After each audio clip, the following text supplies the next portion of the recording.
अस्सलाम वालेकुम student. Hope आप सब ठीक होंगे। अच्छा, आज जो मैं टॉपिक डिस्कस करने जा रही हूँ वो है हीट। हीट जो टॉपिक है ये आपके पास थ्योरेटिकल बेस है। इसमें थ्योरेटिकल क्वेश्चन बहुत ज़्यादा आते हैं, यानी कि आपको इस टॉपिक के बारे में अपने कॉन्सेप्ट को क्लियर करना होगा कि हीट क्या है। चलिए without any waste of time अपना टॉपिक स्टार्ट करते हैं, वो है हीट। एक्चुअल में हीट, इसको आप कैसे देख सकते हैं, कैसे फील कर सकते हैं। फिज़िक्स में आप जो कुछ भी सीखते हैं उसको आप प्रैक्टिकल लाइफ में देख भी सकते हैं। हीट टॉपिक भी जो है वो आपके पास प्रैक्टिकल बेस है।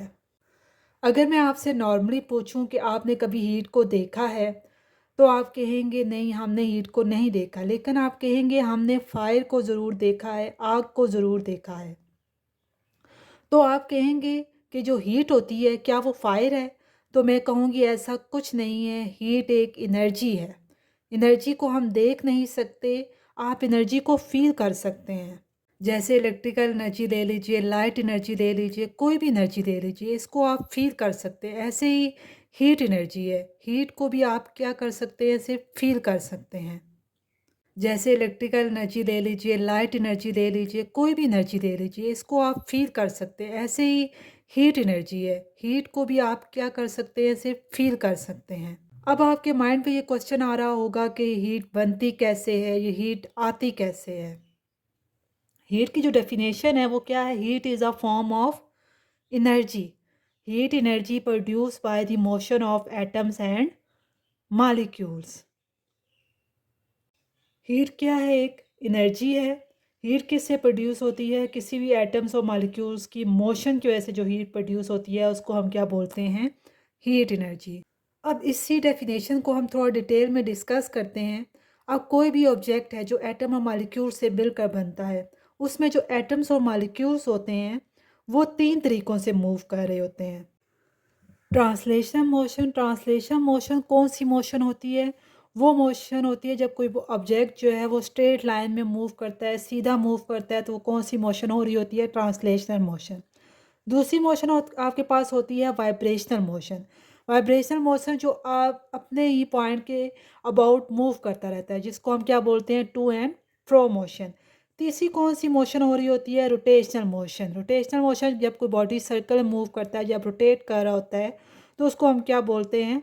Rotational motion. ठीक है, तो ये मैं सब आपको क्यों बता रही हूँ? जब भी कोई ऑब्जेक्ट मोशन में आता है तो उसके अंदर क्या प्रोड्यूस हो रही होती है? हीट प्रोड्यूस हो रही होती है। अच्छा, हीट कैसे प्रोड्यूस होती है इसको हम एक एग्जांपल से समझते हैं। आप मान लीजिए आप भाग रहे हैं, बहुत देर से रनिंग किए जा रहे हैं। जब आप रनिंग करके एक जगह खड़े होते हैं तो आपको फील होता है आपके अंदर से गर्मी निकल रही है, जिसकी वजह से हमारे पसीने निकलने लग जाते हैं। ऐसा क्यों होता है बच्चों? हम जब भी मोशन में होते हैं, जब भी कोई बॉडी मोशन में होती है, तो वो क्या प्रोड्यूस कर रही होती है? हीट प्रोड्यूस कर रही होती है। उसके छोटे छोटे पार्टिकल्स क्या कर रहे होते हैं? मूव कर रहे होते हैं। तो वो क्या प्रोड्यूस करते हैं? हीट, एक एनर्जी प्रोड्यूस करते हैं। वो ये एनर्जी हमारे पास क्या होती है? हीट एनर्जी होती है। ठीक है, उसको हम क्या बोलते हैं? Heat energy. Heat possessed by a body is the total thermal energy of a body, which is the sum of kinetic energy of all the molecules of a body due to translational, vibrational and rotational motion of molecule। ठीक है, जब भी आपके पास कोई body move कर रही होती है तो उसके अंदर क्या प्रोड्यूस हो रही होती है? हीट प्रोड्यूस होती है।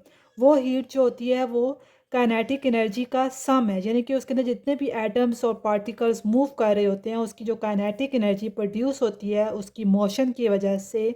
वो कौन कौन सी मोशन हो सकती है? ट्रांसलेशन हो सकती है, वाइब्रेशनल हो सकती है, रोटेशनल मोशन हो सकती है।